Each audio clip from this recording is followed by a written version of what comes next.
Donnovan Bennett, he was kind enough to come on the show Friday when things just felt different. Donovan last night on sportsnet.ca put up a column titled "Black People Are Dying, White Athletes Need to Speak Out."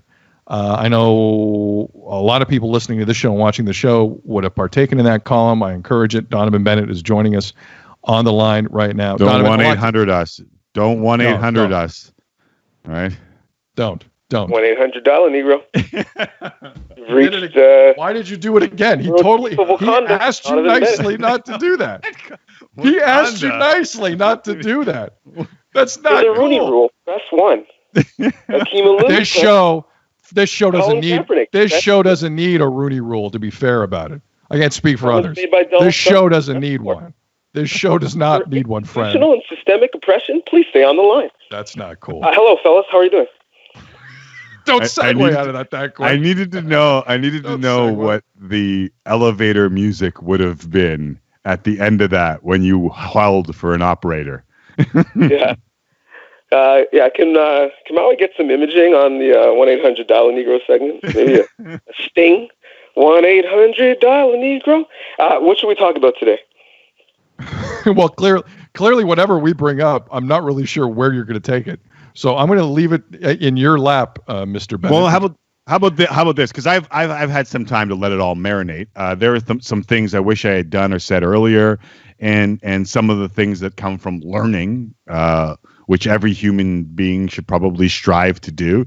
Is there anything? Because Friday, I felt like what happened to our Friday show, and maybe this is overstating our importance, DJ, as I'm not want to do, but sometimes our conversations, people just grab clips, put those clips out, and that becomes the entire conversation. Is there anything with some time to let it marinate over the weekend, what you saw on the weekend? Is there anything that you'd like to add to our conversation from Friday that you didn't get in? Or just something that you wish you had have said? I get 2 hours to do it, so it's. Yeah. I feel like I'm trying to offer you the same opportunity.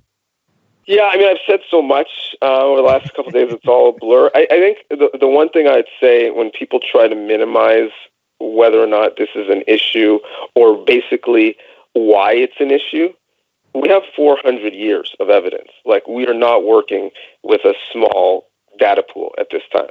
The difference is that technology has changed, and so we've been able to see these things. But even that's not that much of a difference. Like, we saw a death in the string of deaths live on Facebook Live a couple years ago.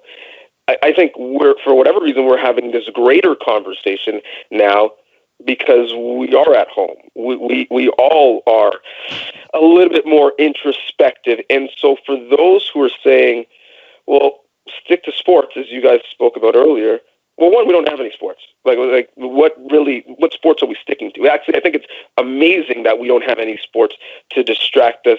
I couldn't tell you about the last NBA thought that crossed my mind because it doesn't seem that important right now. But more importantly, because sports eventually are going to come back, and at some point, other things in our lives are going to come back, and people are going to stop posting black tiles on their IG. When it's going to stop trending and be a fad. Most importantly, what we need to remember is that, as Nelson Mandela wisely said, sports has the power to change the world. So don't just put that poster above your bed. Actually live it. He said it has the power to inspire, it has the power to unite. So let's actually engage in sports to maybe heal some of these wounds that we have as a society. Because as a sports fan, you have power. As an athlete, you have power. As an owner, as a coach, you have power. So let's actually use the power, the industry, the economy of sports to make the world around it much better. Donnovan Bennett here on Tim and Sid. You mentioned the word fad, DJ, and I thought of that as I saw people take pics for the gram in front of burnt out and looted stores today on social media. And there's a part of me that, like, I've been thinking about that a lot the last 24, 48 hours. How many people on social media that just think this is a cool cause in the moment and don't really understand the gravity of the situation walk away from it. Do you think this gets fad treatment from a certain section of social media? 100%. It does. And what we're having is people are getting in line for participation ribbons. And it's like, hey, like, just so you know, not racist. Just hold out my hand over here. I like everybody. And it's like, well, thank you. Thank you for clarifying that. That should be the default. We should understand that, not for everyone, but we'd hope. But the real thing is, okay, what's the work? What's the tangible action you're going to put behind your now willingness to be an ally and a partner? And I actually think the phrasing ally is a bit misguided. It's being used now as everyone, wants to be part of the conversation. Like, if we're at the United Nations, an ally is someone's like, hey, if we got aligned interests, I'll back you and you'll back me. Like, no, I need a partner. I need someone in the struggle with me who feels the pain, who has the same amount of passion. And so I will be very, very curious to see whether it's people on the gram who, just want to do it for clout and maybe a bit of a clear conscience, or it's athletes who all of a sudden have found a conscience. I want to see 10 months, 10 years from now, if they are talking about these same issues with the same conviction. Because all of the people who said they were hurt and surprised and now motivated, you know who wasn't hurt and surprised? Black people, minorities, people of color, people who have been marginalized and oppressed. They weren't surprised or hurt because they've seen it in their communities all the time, so they weren't surprised. They weren't hurt because really they've been conditioned to understand it, and they've been motivated. So help us for the next generations to change this. Don't just help us right now, because I can't take your IG post to the bank and cash it. I can't take it to my job and get equal treatment, and I surely can't take it with me to a funeral when I'm putting flowers on a casket. So I need some more help every other day of the week, not just on Blackout Tuesday. Donnovan Bennett joining us here, a longtime friend of this show, was with us at the start when we were a podcast, and has been with us in various forums throughout. And as you know, Donnovan, because you've known me throughout, some of my favorite stories in sports are the ones that uplift, the Jackie Robinsons, the Muhammad Alis. We have a picture of the Cleveland Summit in our studio. But as a person who I work with and respect a ton, once told me, those are some of the most romanticized moments in sports by white dudes like me, especially if Colin Kaepernick can't take a knee. I didn't mean that to rhyme, but it did, and I spit bars. But do you have any idea why it feels like we haven't progressed much from those seminal moments, and how we learn from? Like, I put the picture of the Cleveland Summit, or I asked for the picture of the Cleveland Summit, because I thought that it was a really important time in sports. But now as we look back, I mean, I was going to swear that's almost 50 years ago. Yeah, I mean, to be honest, the place that we are in right now is disrespectful to the Cleveland Summit, if we're being honest. It's disrespectful to John Carlos and Tommy Smith putting literally their lives on the line as they put a fist up in solidarity at the 1968 Olympics. If we don't, with urgency, change the way our world is right now, everything that you've talked about is for naught. Everything that you talked about is for vain. Those things were not just done so that life was better in that moment, is that so it would be appreciably better right now. That's what legacy is taking something and giving it to the next generation in a better situation. And in sports specifically, that is the case. Players make more money than they ever have. They have more agency and opportunity, really, to make change than they ever did.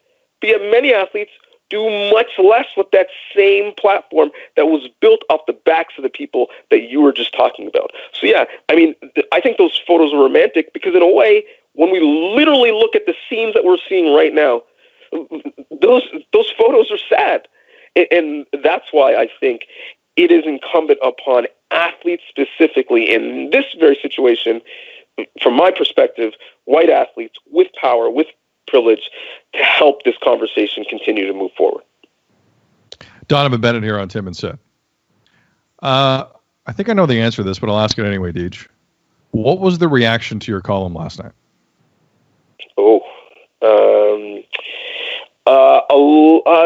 There's three reactions. One, never really thought about things that way. I thought I was an ally. I clearly wasn't. Thank you for writing it, which I think is the best response. Two, this is not a Canadian issue. You're race baiting. You're the one who is playing the race card. And I've said it before. I'll say it again. The race card is not something you play. It is something that you were dealt. It is in the deck that you were given. It is given to you because some people in our society, as presently constituted, start on third base, and other people, they start with two strikes. So race just it is in existence. It's a fact. And then other people felt like, well, no, it's not athletes, and specifically in this case, white athletes or white owners or white coaches. It's not their responsibility to speak up because it's not their issue, and maybe they don't feel comfortable. And I'm sorry, but listen, I've been uncomfortable for a while as a minority in North America.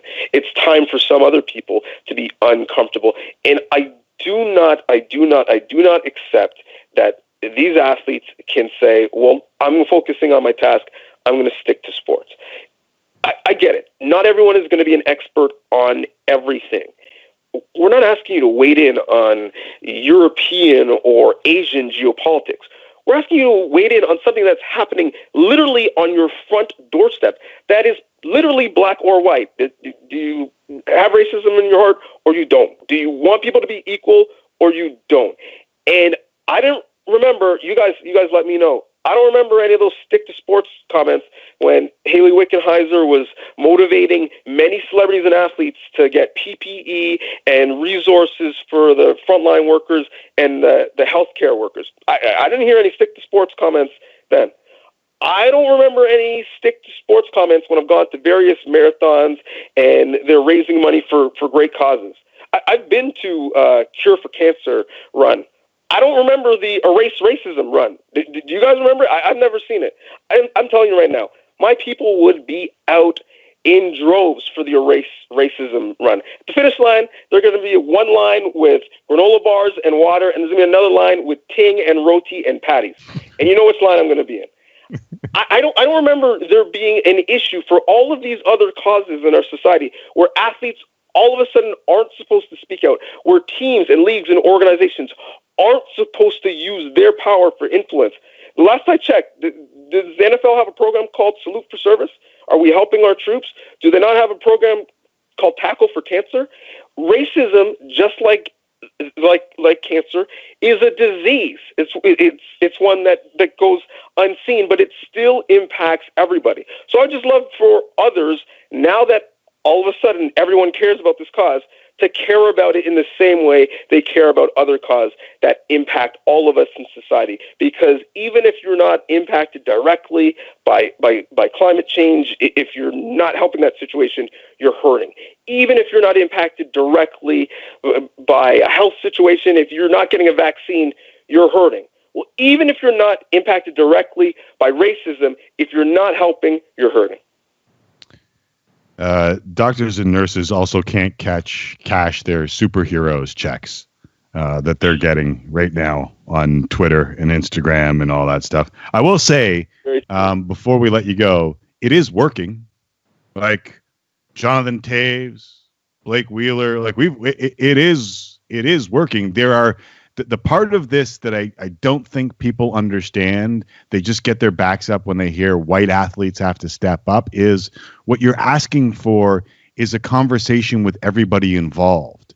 You can't have we had the conversation with the Cleveland Summit in the 60s when there was one side talking and some of the other side listened. What we're asking for is a conversation where people all talk, and it's not one side or the other. It's just a conversation. Am I correct? You're 100% correct. I just hope this conversation is not one that is quick and one that is for PR, one that is real. Because Akeem Alou was talking about a lot of these issues a week ago, And I didn't hear any of these voices then. So all of a sudden, I'm starting to hear some voices now. So I love the fact that the Me Too movement was a movement and not a moment. I hope that this is a movement and not a moment. Feels like a movement. From an outside looking in perspective, feels like a movement. But who the hell knows nowadays, dude? Who the hell knows? I hope so. But you guys are still talking about it. So credit to you, because you guys have power to make sure that it's a movement. Yeah. I was going to give you horns at the end of that, but I didn't want to seem disingenuous. I will always take horns. But Donovan, if you want to keep talking, you invented them, so who am I? Yeah, they're yours. Thank you. Yes. Yeah.